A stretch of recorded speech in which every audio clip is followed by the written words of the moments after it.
Bien le bonjour et bienvenue à cette nouvelle capsule dans le cadre du cours SCT 4062. Aujourd'hui, on étudie la lithosphère, l'hydrosphère et l'atmosphère, donc les différentes couches de la planète. Donc, commençons par étudier les différentes couches du sol et donc commençons par étudier comment est faite notre planète. Eh bien, notre planète est faite avec différentes couches. On a le noyau interne et externe. Évidemment, le dessin n'est pas à l'échelle, soit dit en passant. On va avoir les manteaux inférieurs et supérieurs, qui est principalement de la roche en fusion. Et vous allez finalement avoir la croûte terrestre qui est très très mince par rapport au reste.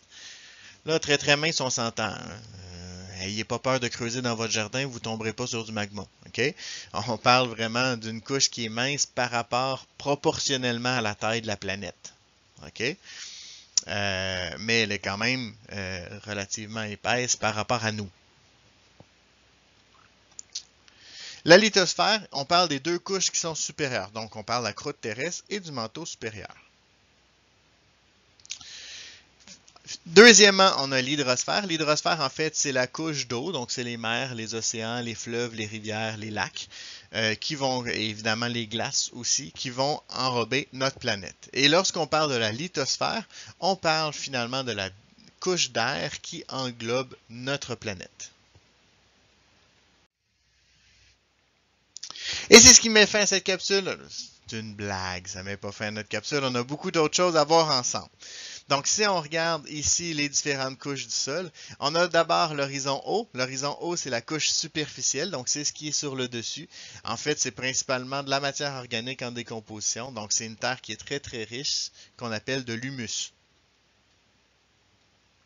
Le sol qui est en dessous, c'est la terre arabe, ou si vous préférez l'horizon A. En fait, il va avoir de l'humus, donc le restant de ce qu'il y avait au-dessus. Et aussi, il va avoir certains minéraux solubles dans l'eau qu'on va retrouver dans cette couche-là. C'est une couche qui est très utile pour la croissance des plantes parce que c'est l'endroit principalement où les plantes vont aller s'enraciner et aller chercher les nutriments nécessaires à leur croissance. Par la suite, on a le sous-sol. Le sous-sol, c'est donc l'horizon B. Ce sont des petites particules minérales. Ça peut être des nutriments pour les arbres aux longues racines, mais il faut vraiment avoir des bonnes racines pour aller jusque-là. J'ai ensuite une couche qu'on appelle la roche-mère fragmentée. En fait, grosso modo, c'est le restant de l'horizon B, mais mélangé avec beaucoup plus de roches de la roche-mère. Donc, il y a beaucoup de roches qui est contenue à l'intérieur. Et finalement, j'ai cette fameuse roche-mère. Donc, la roche-mère non altérée, c'est la roche à partir de laquelle le sol est formé. Grosso modo, c'est vraiment... donc, quand on a des effleurements rocheux, c'est ce que vous allez voir. Donc, c'est vraiment de la roche qui est dure et qui n'est pas brisée. C'est pas des cailloux, c'est vraiment des grosses roches.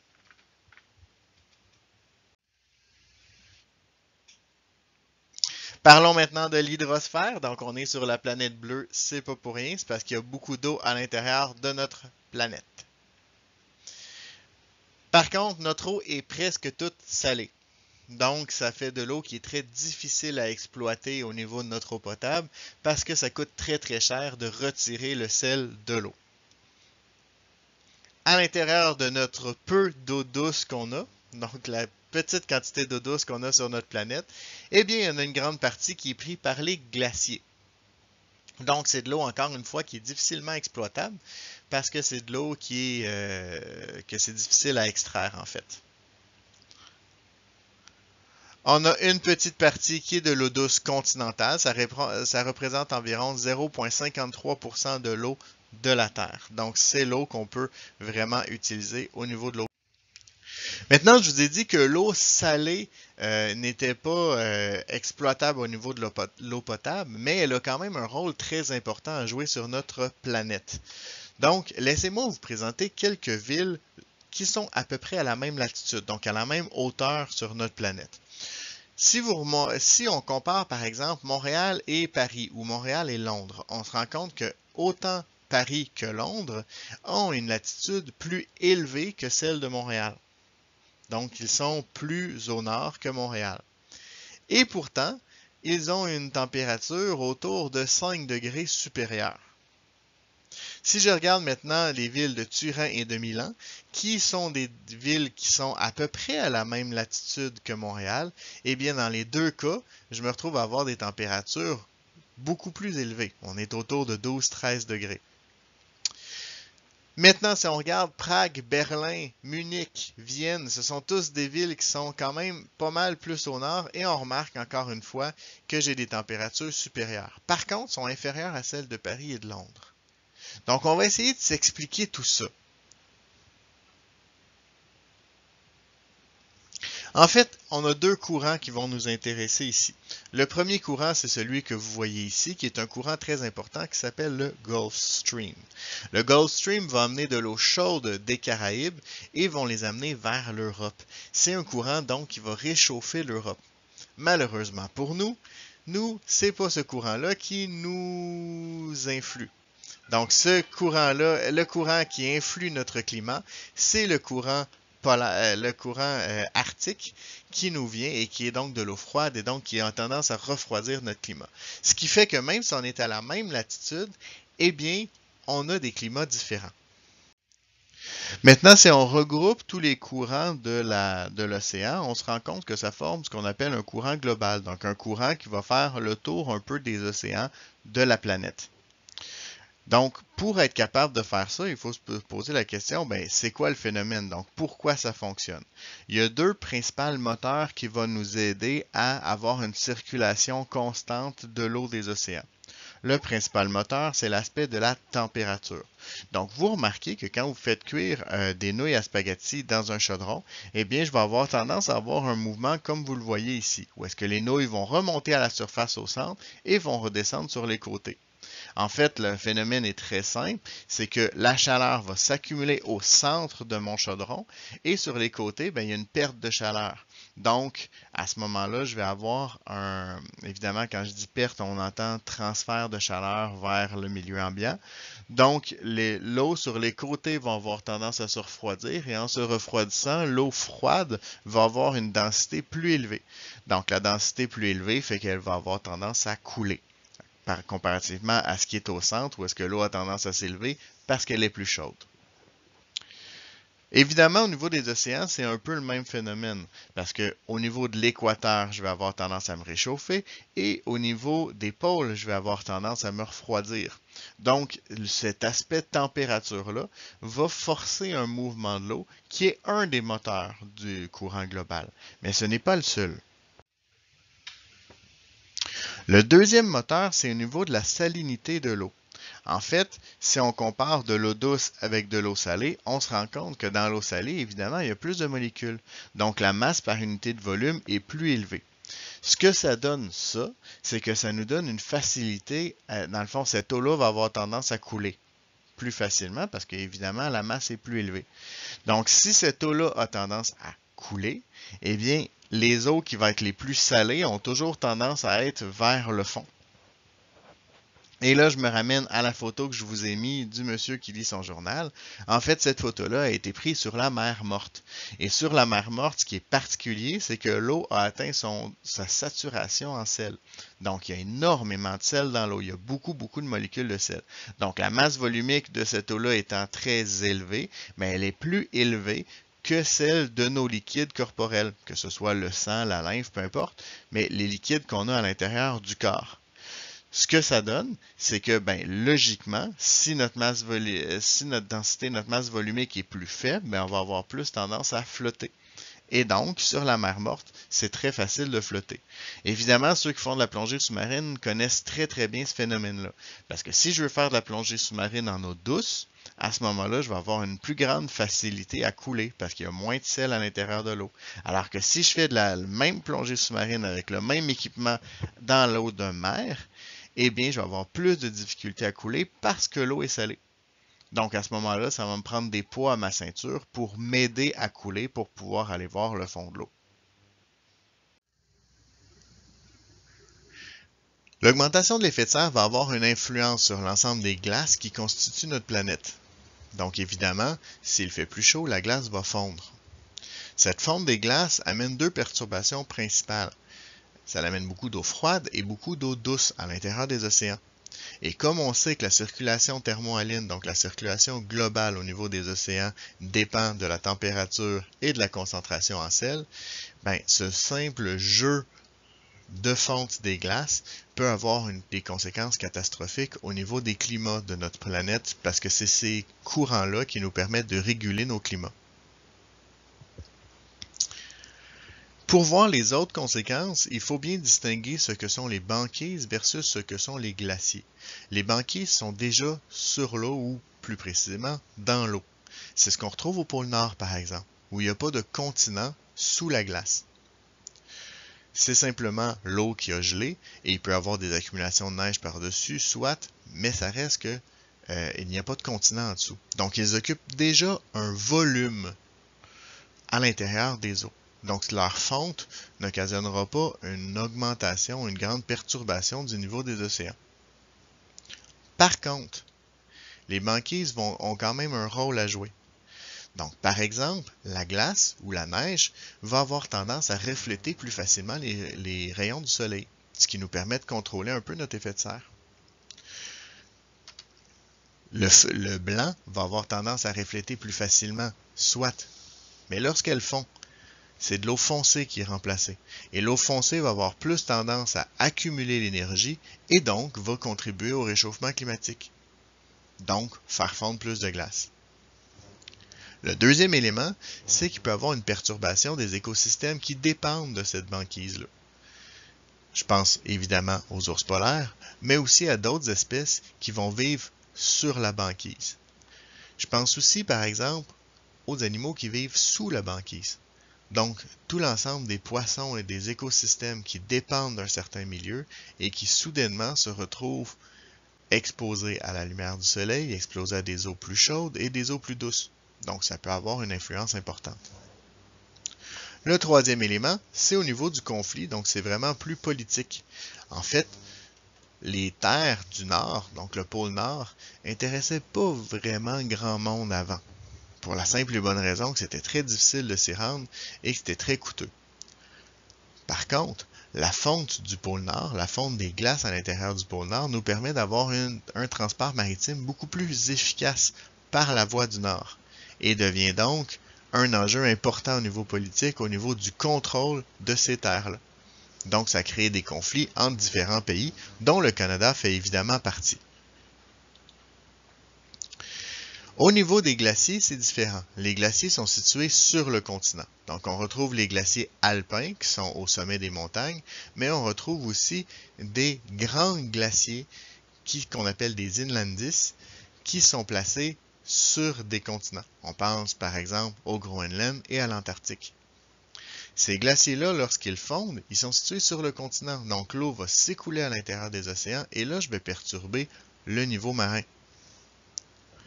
Donc, ça va créer une augmentation du niveau des océans, ce qui peut créer des inondations dans l'ensemble des milieux côtiers. On peut aussi penser à la diminution de l'effet d'albédo, comme c'était le cas pour les banquises, et évidemment à la perturbation des écosystèmes qui vivent dans ces régions-là.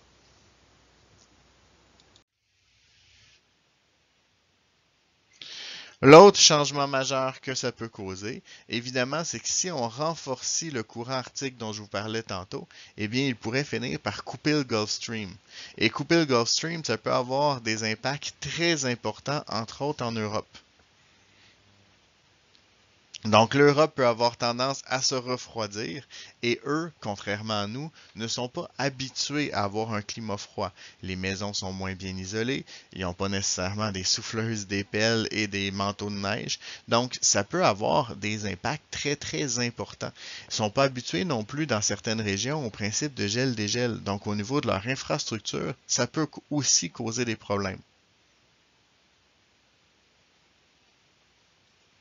Évidemment, je vous parlais d'inondations, eh bien, ça peut causer des inondations un peu partout dans le monde, surtout dans les milieux côtiers. Donc, il y a des pays comme les Pays-Bas ou le Bangladesh, où il y a des zones comme la ville de New York, par exemple, qui sont situées vraiment en bordure de mer. Donc, si la ville de New York, par exemple, était inondée, puis que l'île de Manhattan était inondée par les eaux, ben, on peut se douter de l'impact que ça aurait au niveau de l'économie aux États-Unis. et au niveau de l'économie dans l'État de New York. Donc, pour vous donner une idée, je vous ai donné quelques images. Donc, on parle évidemment des inondations un peu partout, mais dans des inondations à des endroits où est-ce qu'on a un patrimoine mondial qui est placé là. Mais on peut aussi penser à toutes les pertes au niveau alimentaire dues au gel à des endroits où est-ce qu'on ne devrait jamais avoir de gel. Donc, l'Europe pourrait être durement touchée par cette crise-là. On peut penser aussi, évidemment, à nos chers ours polaires, donc aux animaux du Nord, dont les écosystèmes sont vraiment mis en danger par le réchauffement climatique.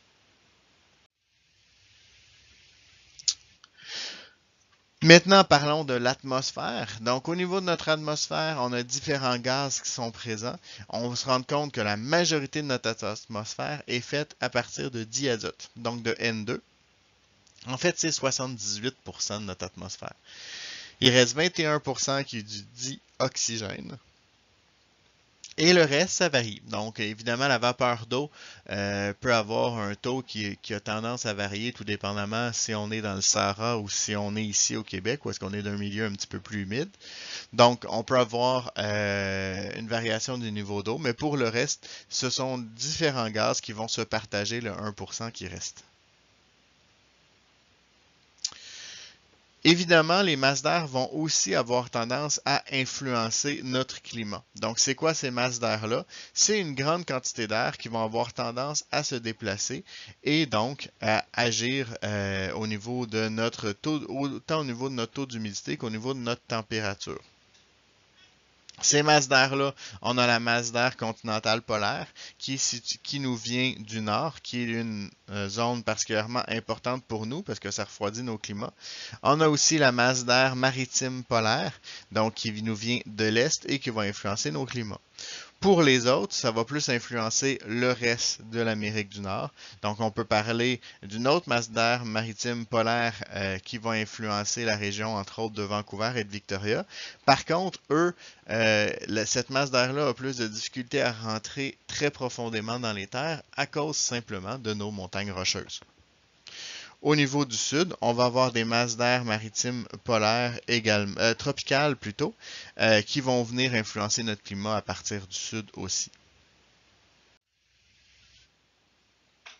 Il y a deux phénomènes que vous voyez régulièrement si vous écoutez Météo Média, donc si vous écoutez les postes de météo, c'est les principes de dépression, d'anticyclone et de front. Donc on va attaquer ces éléments-là un à la fois et on va commencer par la dépression. Le principe de la dépression, je vous l'ai dit au niveau des mouvements de convection au niveau de l'eau, c'est aussi vrai au niveau de l'air. Donc, la chaleur va avoir tendance à avoir un impact sur l'ascension ou la descente, si on veut, de l'air à l'intérieur de notre atmosphère. Donc, va créer des mouvements qui, pour nous, est du vent, en fait. Donc, au niveau de la dépression, c'est un air chaud et humide qui va avoir tendance à s'élever dans l'atmosphère parce qu'il est plus chaud, simplement. Donc, en s'élevant dans l'atmosphère, ça va créer une zone de basse pression au centre de cette dépression-là. Et donc, en montant à l'intérieur de l'atmosphère, plus on est haut, plus il fait froid. Donc, cette eau-là va avoir tendance, donc la vapeur d'eau va avoir tendance à se transformer en nuages et éventuellement en pluie. Et donc, les dépressions vont être associées à des moments où on pourrait avoir de la pluie dans des délais relativement brefs.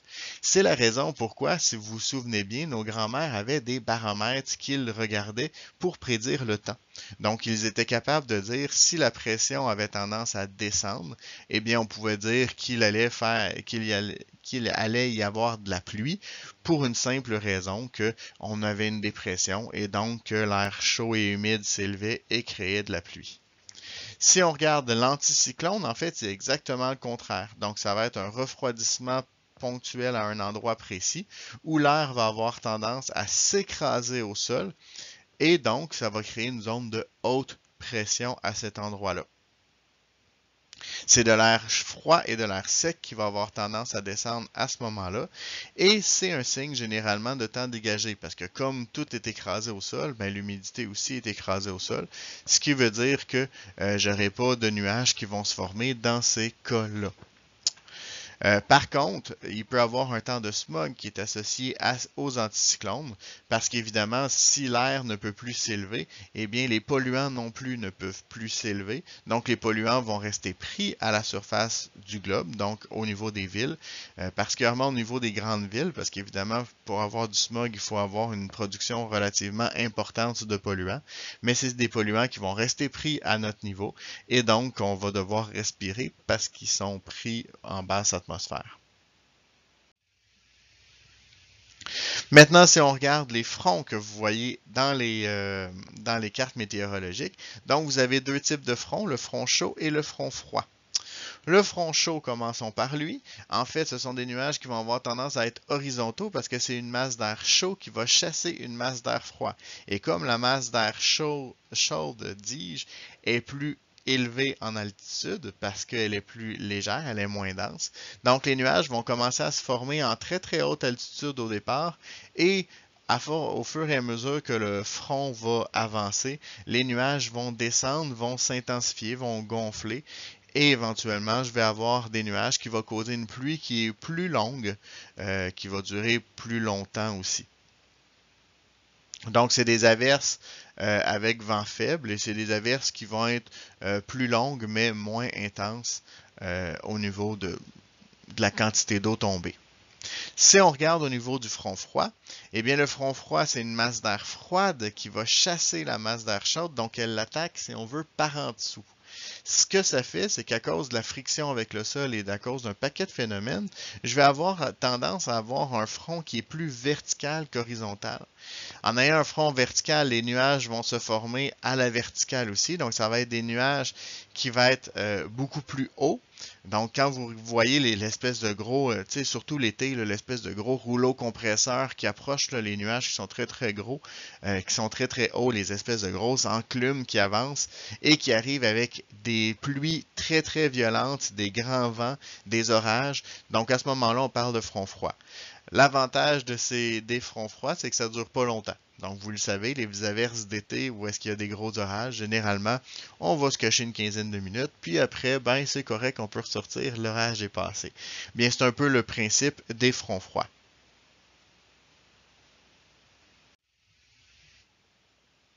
Et finalement, laissez-moi vous expliquer le principe de l'effet de serre qui va aussi avoir une influence importante sur notre climat. En fait, ce qu'il faut comprendre au niveau de l'effet de serre, c'est qu'il est nécessaire. Si on n'avait pas d'effet de serre, on serait incapable de vivre à la surface de la planète. Pour une raison très simple, il ferait beaucoup trop froid l'hiver, pas l'hiver, mais la nuit plutôt, et il ferait beaucoup trop chaud le jour. Donc, ce qui va avoir tendance à équilibrer notre climat, c'est notre atmosphère, et entre autres, notre effet de serre. Donc, comment agit notre effet de serre?